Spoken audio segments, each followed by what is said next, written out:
조드레박 신부의 영적 일기, 회심하는 인간으로 살아가라. 매일 미사 성제에 참례하는 자매님이 계셨습니다. 성당에 가는 길목에 작은 가게를 하는 젊은 부부가 있는데 인상도 좋고 친절하였습니다. 만날 때마다 성당에 가시는군요 하고 인사를 하는 부부를 보면서 자매님은 하느님을 믿도록 저 부부를 교회로 인도해야지라는 마음을 품었습니다. 그런데 많은 시간을 마음에 품기만 하고 성당에 가자라는 말은 하지 못했습니다. 그런데 어느 날 그 가게에 상중이라는 종이가 붙어 있었습니다. 자매님은 집안에 어른이 돌아가셨나 보다 생각했는데 시간이 지나도 가게 문이 열리지 않는 것입니다. 자매님은 걱정스러운 마음에 이웃 사람들에게 물어보니 그 젊은 형제가 죽었다는 것입니다. 자매님은 성당에 가서 대성통곡을 하며 연도를 바쳤습니다. 하느님, 제가 죄인입니다. 그 다음에 하고 미루다가 그 형제님을 하느님께 당신께 인도하지 못했습니다.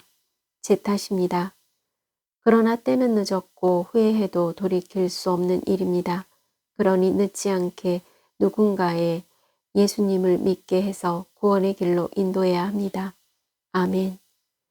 오늘 복음을 보면 부자가 고통을 받으며 후회해도 소용이 없고 돌이킬 수도 없는 모습을 봅니다.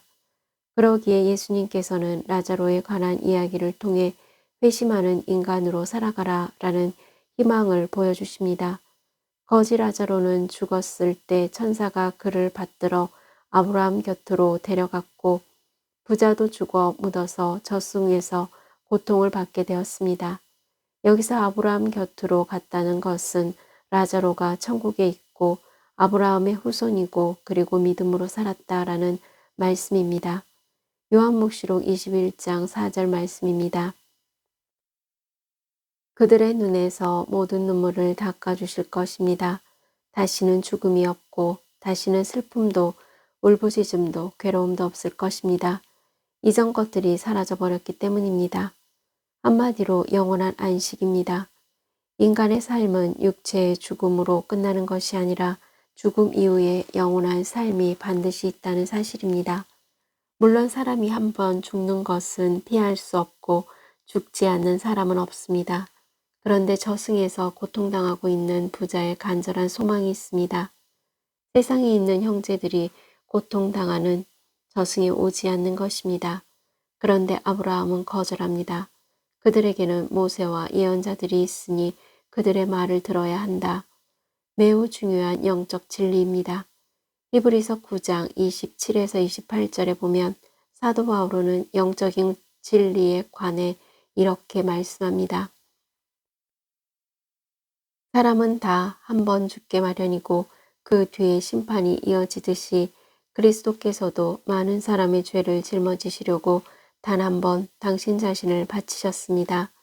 그리고 당신을 고대하는 이들을 구원하시려고 죄와는 상관없이 두 번째로 나타나신 것입니다.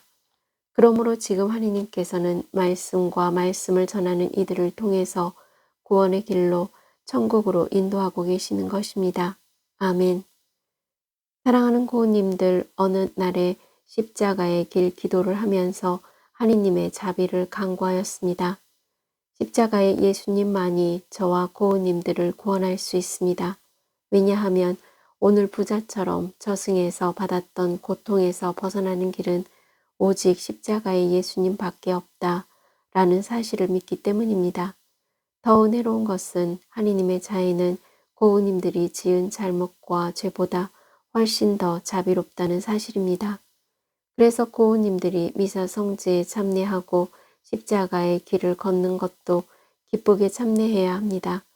기쁨은 희망이고 희망은 이루어지는 하느님의 자애입니다. 그래서 믿음, 봉헌, 봉사 그리고 기도를 하면서 매일 기쁘게 살아가는 것이 회심이라고 생각합니다. 고우님들 모두가 회심하는 인간으로 살아가시기를 바랍니다. 아멘. 저두레박 사제도 회심하는 인간으로 몸과 마음이 아픈 고우님들과 아픈 이들을 돌보는 고은님들 그리고 고은님들의 자녀에게 주님의 치유와 회복의 은총이 임하시기를 기도합니다. 아멘. 영적 일기를 마무리하면서 하느님 자애는 저희의 잘못과 죄보다 훨씬 더 자비롭다.